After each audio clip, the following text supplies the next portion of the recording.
সত্তরের দশক, গোটা বাংলা জুড়ে এক অশান্ত অস্থির সময়। কলকাতা তখন অগ্নিগর্ভ। অলি গলি রাজপথে চুপিসারে ওঁত পেতে আছে আতঙ্ক আর মৃত্যু।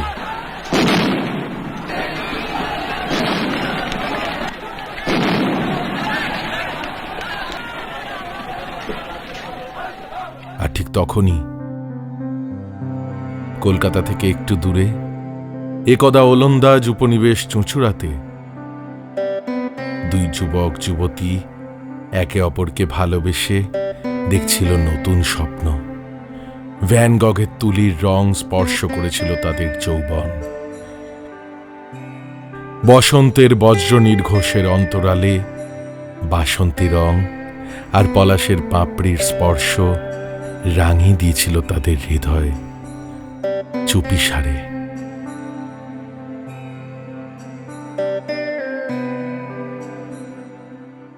আমি আর স্বপন চুঁচুড়ায় থাকতাম, দুজনে দুজনকেই চিনতাম, কারণ আমার দাদার বন্ধু ছিল স্বপন। আমরা দুজনে একসঙ্গে অনেক খেলাধুলো করেছি, যেমন ব্যাডমিন্টন খেলা, ক্যারাম খেলা, এই সমস্ত করেছি। তখন ছিল টাইমটা 1964-5। আস্তে আস্তে আমরা দুজনেই বুঝতে পারলাম যে আমাদের দুজনকে একটু আলাদাভাবে দেখছি, মানে সেই বন্ধুত্বটা আর নেই।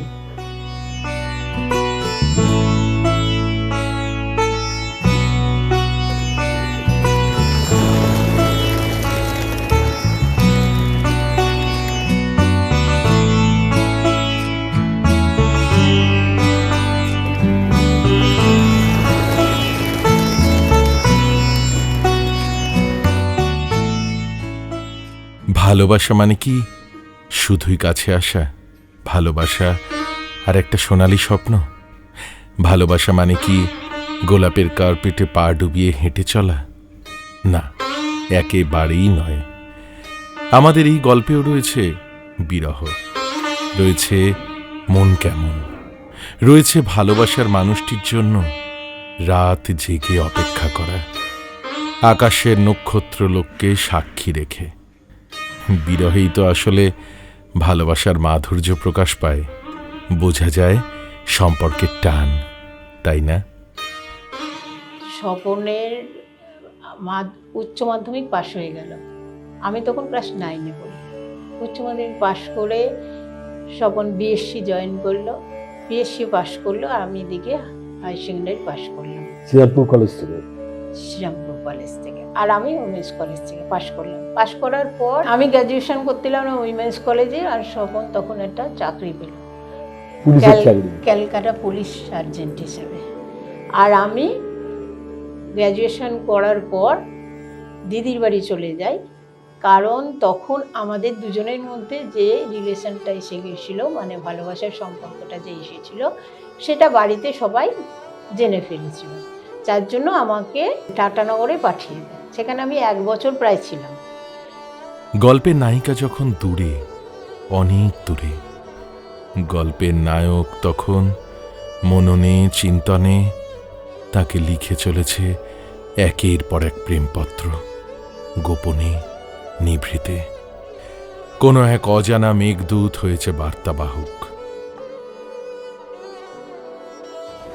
ইন্দ্রমিলয় স্বপন তখন পুলিশ সার্জেন্ট হিসেবে কাজ করছে, চাকরি করছে, এবং ফুটবল, হকি, নানান রকম খেলাতেও খুব নাম করেছে। কলকাতা ক্লাবে খেলতো, নানান কাগজের নামও বেরোতো। যাই হোক, এরকম করতে করতে প্রায় 1 বছর পর আমি চুঁচুড়ায় ফিরি।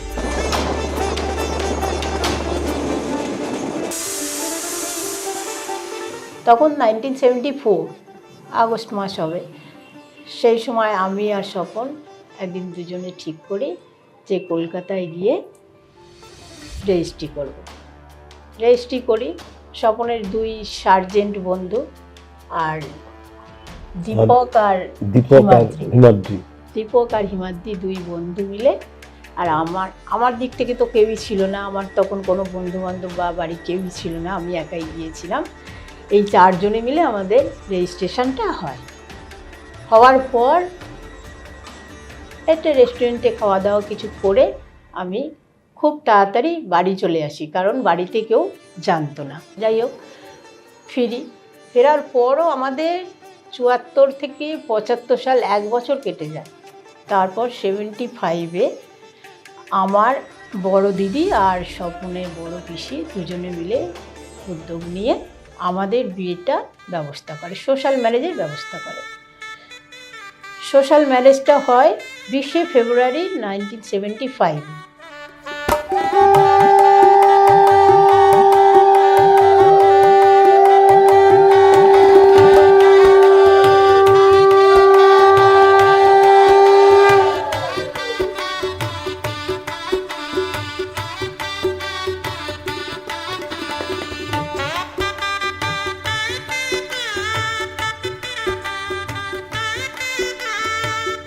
নিয়তি একদিন নায়িকাকে নিয়ে এলো নায়কের কাছে। তারপর অরণ্যদেব যেমন তার প্রেয়সী ডায়ানা পামারকে ঘোড়ায় চড়িয়ে নিয়ে গিয়েছিল তার রাজত্বে, ঠিক একই রকমভাবে সেই নায়ক, এক নির্ভীক পুলিশ অফিসার, মনের মানুষটিকে একইভাবে নিয়ে এলো তার সংসারে, তার জীবনে। এ কি কোনো অ্যাডভেঞ্চারের চেয়ে কম? আমার বাড়ি থেকে সোশ্যাল ম্যারেজটা হয়, কিন্তু স্বপনের বাড়ি থেকে হয় না, স্বপনের পিসির বাড়িতে হয় কলকাতার ট্যাংরাতে। সেখানে রিসেপশন হওয়ার পর আমরা ওখানে বেশ কিছুদিন থাকি। থাকার পর আস্তে আস্তে স্বপনের বাবা মা আমাদের নিয়ে চুঁচুড়া শ্যামবাবুর ঘাট অঞ্চলেতে বাড়িতে যে স্বপনরা থাকতো সেই বাড়িতে আমরা এসে উঠি। ওঠার পর ওখানেই আমাদের সাংসারিক জীবন তখন শুরু হয়।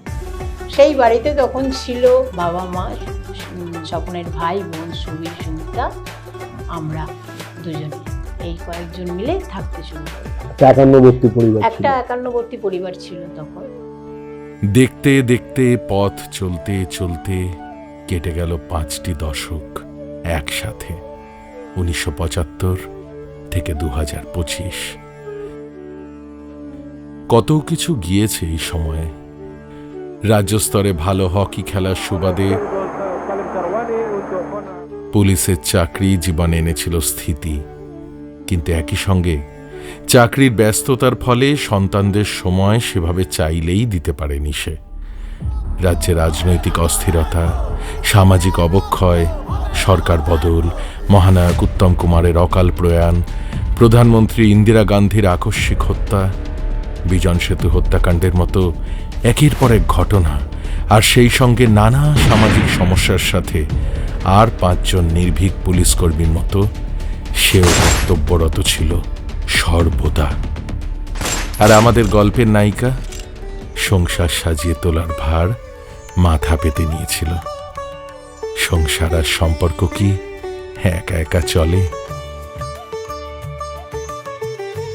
তখন স্বপন সার্জেন্ট হিসেবে ক্যালকাটা পুলিশে রয়েছে। পুলিশের চাকরিতে তো একদমই সময় সুযোগ কিছুই থাকে না, যার জন্য বেশিরভাগ সময়ই স্বপন কলকাতাতেই থাকতো এবং চুঁচুড়াতে সপ্তাহে 2 দিন 3 দিন খুব কম সময়ই দিতে পারত। অ্যাকচুয়ালি আমাদের পুলিশের চাকরিটাতে কোনো টাইম নেই, সারাদিনই প্রায় কাজ করতে হয়। তার ফলে কি হতো, আমি বাড়িতে আসতে পারতাম না। এলেও হয়তো অনেক রাত্রিবেলা এলাম, তারপর ভোরবেলা চলে গেলাম, কিন্তু সেই অভাবটা কিছু না কিছু বুঝতে দিত।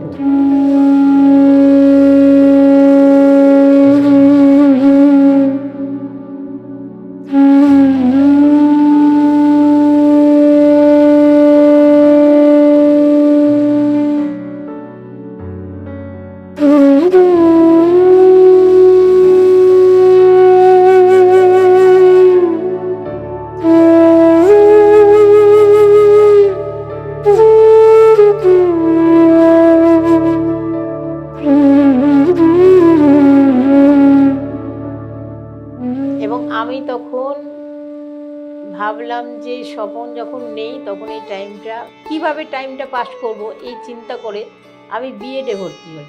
বিএড পাস করলাম, করার পর বিএড পাস করার পর ও একটা চাকরি পায় Chandannagar Saint Joseph convent. Chandannagar Saint Joseph কনভেন্টে ও টিচারির চাকরি পায়। ওইখানে টিচারই করে বেশ কিছুদিন করার পর আমার 2 ছেলে মানে সৌভিক আর শ্রমিক এসেছে।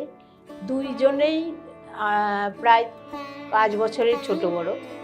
সেখানে 2জনেই ছোট, 2জনে পড়াশুনো সব কিছুই আছে, কিন্তু স্বপন তখন বাড়িতে ফিরতে পারে না। আর আমিও এদের সঙ্গেই থাকি, মানে বাবা মা, শ্বশুর শাশুড়ি বা ননদ দেও সবাইকে নিয়ে একসঙ্গেই থাকি। তো ভাবলাম বাবা মা যদি না থাকে, যতই দাদু ঠাকুমা থাকুক, ঠিক পড়াশুনোটা বা ছেলেদের দেখাটা ঠিক হয়ে উঠবে না। সেই জন্য স্বপন বললো যে তুমি চাকরিটা আর করো না, কারণ আমিও বাইরে থাকি না, তুমিও থাকো না, তুমি চাকরিটা আর করো না। তবু নায়ক সন্তানদের দিয়েছে শিক্ষা, সংস্কৃতির দীক্ষা। আসলে যুবকটি যে ঋজু শিখরাবৃত, আদর্শের সাথে সমঝোতা করার কথা ভাবেওনি কোনোদিন। তাই এই সুখের সংসারে কোনোদিন কোনো অস্থিরতা বাসা বাঁধেনি। আমি পুলিশের চাকরি নানান জায়গায় পোস্টিং ছিলাম। ওই রিভার ট্রাফিক পুলিশ ছিল, জল পুলিশে আমার প্রথম পোস্টিং ছিল। পোস্টিংটা খুব সুন্দর ছিল। আমাদের কাজ ছিল জলের মধ্যে পুরো গঙ্গায় ফ্রম কোন্নগর টু বজবজ, এই হচ্ছে আমাদের ক্যালকাটা পুলিশের এরিয়া। আমার ডিউটি ছিল লঞ্চে পেট্রোলিং করা আর রিভারে যে ক্রাইম হচ্ছে ক্রাইম দেখাশোনা করা। খুব মজারই ডিউটি, লঞ্চে ঘোরাটাই ডিউটি। এরকম করে আমি 8 বছর কাটিয়েছি ওইখানে। তারপরে রিভার ট্রাফিক পুলিশের পরে আমার নানান জায়গায় পোস্টিং হয়, লালবাজার থানা, নারকেলডাঙ্গা থানা, বেলেঘাটা থানা ইত্যাদি নানান থানায় আমি কাজ করি। আস্তে আস্তে ইন্সপেক্টর হই, তারপরে আমি অ্যাসিস্ট্যান্ট কমিশনার অব্দি প্রমোশন পাই এবং আমি রিটায়ার করি অ্যাসিস্ট্যান্ট কমিশনার পুলিশে। আস্তে আস্তে 60 বছর হলো। 60 বছর হওয়ার তখন রিটায়ার করার সময় তখন 2 ছেলের ইন দ্য মিনটাইম 2 ছেলেরই বিয়ে দিয়ে দিয়েছি। 2 ছেলে বিয়ে হওয়ার পর বড় বৌমা ছোট বৌমা 2 ছেলে মিলে ঠিক করলো যে আমরা বাবার জন্মদিনটা পালন করব। 60 বছর বয়স যখন যেদিন রিটায়ার করি, তা জন্মদিনটা যে ওরা ভালো করে পালন করবে এটা আমাকে বলেনি কেউ। তা আমি ন্যাচারালি আমি খুব সারপ্রাইজ ছিল। লাস্ট দিন কলকাতাতেই ছিলাম। তা ও বললো যে আমি তোমার জন্মদিনটা আমি কলকাতায় পালন করব, আমি সকালবেলা চলে যাব, গিয়ে ওখানে সিনেমা দেখে ঘুরে চলে আসবো, এইভাবে উদযাপন করবো। আমি আর তুমি, তো ও সকালেই কলকাতায় চলে গেছে, লাস্ট ডে আর আমার সেদিন বার্থডে। তো ও কিছুই বলেনি। তো ও বললো যে না, সিনেমা যাব না, চলো আমরা ওই সন্ধ্যেবেলা বিকেলের দিকে বাড়ি চলে যাই। কারণ কোথাও যাবে না, রেস্টুরেন্টে খাবে না, সিনেমা যাবে না। কিন্তু ও কিছুদিন শুনলো না, বলো না বাড়ি চলো। বলে বাড়িতে এসছি। বাড়িতে এসে দেখি বাড়ি ভর্তি লোক, বাড়ি সাজানো হয়েছে। আমি কিচ্ছু জানি না। সবাই আমার যত বন্ধু বান্ধব আছে সবাইকে নিমন্ত্রণ করেছে আমাকে না জানিয়ে। রিলেটিভরা সব এসে ধুমধাম করে জন্মদিন পালন হয়েছে, ছাদে প্যান্ডেল হয়েছে, ধুমধাম করে জন্মদিন পালন হলো। এটা আমার কাছে বিরাট সারপ্রাইজ। আমি এখনো ভাবি বিরাট সারপ্রাইজ পেয়েছি আমি।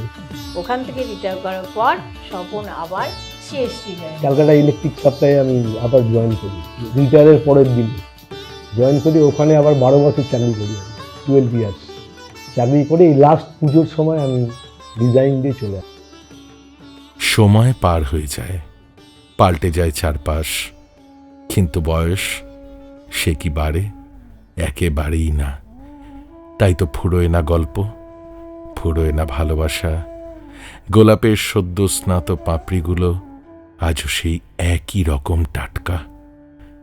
যৌবন যে এখন মধ্য গগনে, এখনো যে অনেক অনেক পথ চলা বাকি একসাথে। কত কালিদাস, কত নেরুদা, কত শেক্সপিয়ার এখনো কলম হাতে বসে আছে প্রেমের মহাকাব্য রচনা করবে বলে। আস্তে আস্তে আমাদের 50 বছর চলে গেল। এই যে দিনটা 20শে ফেব্রুয়ারি 1975 যে বিয়ে হয়েছিল, সেইটা 50 বছর পূর্ণ হয়ে 2025 এলো 20শে ফেব্রুয়ারি। আমাদের যত আত্মীয় স্বজন, ছেলে, বৌমা, নাতি প্রত্যেকে উদগ্রীব হয়ে আছে এই দিনটাকে সুন্দর করে পালন করবে। তাই 50 বছরের পূর্তি হিসেবে আমি সবাইকে আমার আন্তরিক ভালোবাসা ও শুভেচ্ছা জানাই। তবে একটা কথা আমার বলা উচিত যে আমি পুলিশের চাকরির জন্য সংসার ভালো করে দেখতে পারিনি, কিন্তু আমার এই 2 ছেলেকে মানুষ করার জন্য সমস্ত ক্রেডিট আমার স্ত্রী কৃষ্ণা। এই ক্রেডিটটা কিন্তু ওরই, এটা আমার কোনো ক্রেডিট নেই। ছেলে বৌমারা বলল যে তোমাদের বিয়েটা তো খুব ছোট করে হয়েছিল, এবারে আমরা তোমাদের সেই বিয়েটা সুন্দর করে খুব বড় করে সেলিব্রেট করব। এতে আমি খুব আনন্দিত হয়েছি, মানে ভাষায় প্রকাশ করা যায় না, কারণ এতখানি হবে আমি বুঝতেই পারিনি যে এত বড় করে ছেলেরা এই ব্যাপারটাকে সেলিব্রেট করবে। তাই স্বপন যে সারা 50 বছরে আমাকে খুব অল্প সময় দিয়েছে, সেই সময়টা যে আমি পাইনি তার জন্য আমার কোনো দুঃখ নেই, কোনো কষ্টও নেই। এই অনুষ্ঠানটা করে আমার সেই দুঃখটা আমি ভুলে যেতে পারব।